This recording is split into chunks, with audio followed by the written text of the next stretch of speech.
Les évêques allemands ont reçu un message clair du cardinal secrétaire d'État Pietro Parolin, indiquant que le Vatican n'envisage pas de négocier la lettre Ordinatio Sacerdotalis, dans laquelle le pape Jean-Paul II a confirmé l'exclusion des femmes de l'ordination au sacerdoce en 1994, ni l'enseignement de l'Église sur l'homosexualité lors des prochaines discussions avec une délégation d'évêques allemands.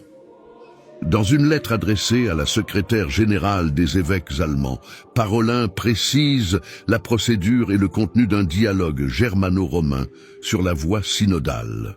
Afin de dissiper tout doute concernant cette question importante, qui concerne la constitution divine de l'Église elle-même, je déclare, en vertu de mon office de fortifier les frères, que l'Église n'a aucune autorité pour ordonner des femmes au sacerdoce, et que tous les fidèles de l'Église doivent définitivement se conformer à cette décision.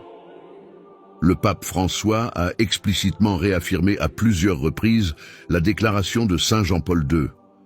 Par exemple, en ce qui concerne l'ordination des femmes au sacerdoce, l'Église a parlé et elle dit « non ».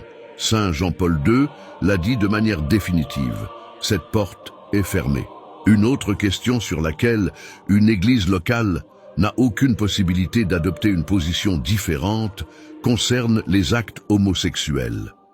Car même si l'on reconnaît qu'il peut y avoir divers facteurs d'un point de vue subjectif qui nous appellent à ne pas juger les personnes, cela ne change en rien l'évaluation de la moralité objective de ces actes.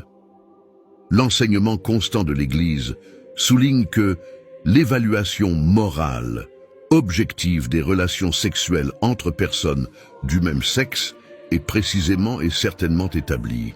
Une autre question qui n'est pas discutée ici est le degré d'imputabilité morale subjective de telles relations dans chaque cas individuel.